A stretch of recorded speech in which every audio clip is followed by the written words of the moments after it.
जिसके पास ज़्यादा है वो गरीब जनता में बंटवा दिया जाए। जो गरीब जनता कुछ भूख से मर रही है, किसी के पास इतना पैसा है कि उसके पास धरने रखने का जगह नहीं है, और गरीब जनता बेचारे रोड पे भूख से मर रही है। तो ये सब क्या है? जो आजकल कन्नौज बड़ा सुर्खियों में है, पैसा खूब पकड़ा जा रहा है, आरोप लग रहे हैं कि जो सियासी दल है उनसे इनका संबंध है। आपको लगता है कि इस चुनाव में इसका असर पड़ेगा? नहीं, ऐसा कुछ नहीं। पैसा 2 नंबर का तब तो पकड़ा जाएगा।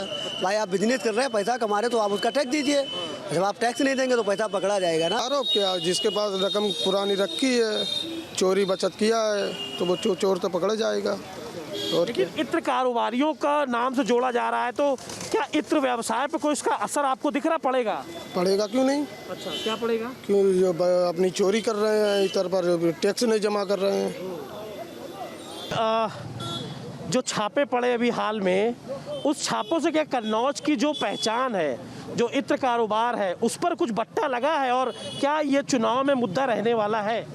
नहीं, हमारा कहना है कि चुनाव में तो बहुत बड़ा मुद्दा है, जो कि जनता के बीच में ये जो खुल के पैसा आया है, अभी तक पैसा दबा हुआ था, इसका किसी को आभास भी नहीं हुआ था कितना पैसा कहाँ से आया और ये पैसा कहाँ का है और ये कहाँ क्या होने वाला था इस पैसों का, जो कि इतना बड़ा राज खुला है। ये सबकी आंखें भी खुल गई हैं इस पैसों को देखते हुए। बड़ा आरोप भी लग रहे हैं सियासत में इन पैसों को लेकर।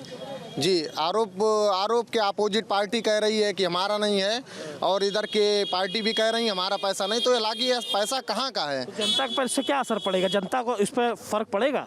जनता को बिल्कुल असर पड़ेगा। क्या आपको क्या फर्क पड़ेगा? हमें ये फर्क पड़ रहा है कि हम ही जैसे सोच रहे हैं इतना पैसा कहाँ से आया।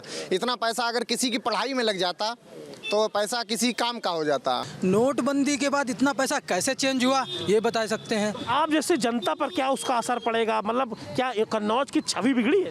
बिल्कुल, कन्नौज की छवि, कन्नौज का नाम इतिहास में लिखा है।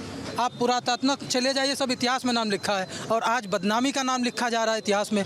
तो ये बदनामी तो हुई है कन्नौज की। इससे आम जनता में आक्रोश है कि इत्र और केमिकल ये 2 अलग अलग चीज़ें हैं। इत्र बनता है फूलों से, और कन्नौज में शायद गिनती के 10 घराने हैं, गिनती के चुनिंदा, जिनके यहाँ डेग कारखाने हैं, डेगें बन लगती हैं और इत्र बनता है जो कि फूलों से बनता है। बाकी सब कॉस्मेटिक, केमिकलाइज्ड। जो अभी आप जिस विषय में आप कह रहे थे, पीयूष, जो भी सुर्खियों में पीयूष जैन आए, तो ये केमिकल है, ये टोटल केमिकलाइजेशन के बाद एक भी डेग नहीं है जिसमें ये बनाए। लेकिन कन्नौज नगरी का नाम तो आया उस, और जिस के चलते आया, उसके सियासी आरोप प्रत्यारोप भी हुए, चुनाव सामने खड़ा है। क्या उस पर असर पड़ेगा आपको लगता है? किसी भी तरह कोई प्रभाव हमको तो नहीं दिखाई पड़ रहा है कन्नौज में। इत्र नगरी इत्र के ऊपर प्रभाव बैठ गया, चुनाव पे कोई प्रभाव नहीं बैठा हुआ इसका। कई इत्र नगरी पे कुछ न कुछ सवालिया चिन्ह लगा है। वो इसलिए लगा है क्योंकि देखिए, केमिकल और इत्र में बहुत अंतर है। आप जो फूलों का है तो इससे इतना पैसा ही नहीं आ सकता है, क्योंकि इतनी कमाई नहीं होती है कि इसमें आप फूल लेंगे ज़्यादा 1000-2000 रुपए किलो पे मिलना है। उसके साथ पूरा सिस्टम लगा हुआ है।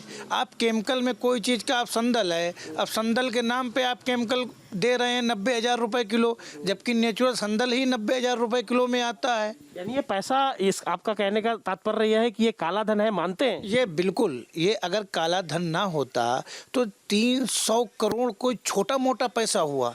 300 करोड़, 25 किलो सोना, 200-250 किलो चांदी, ये सब काला धन है, कहीं ना कहीं से एकत्रित किया गया है।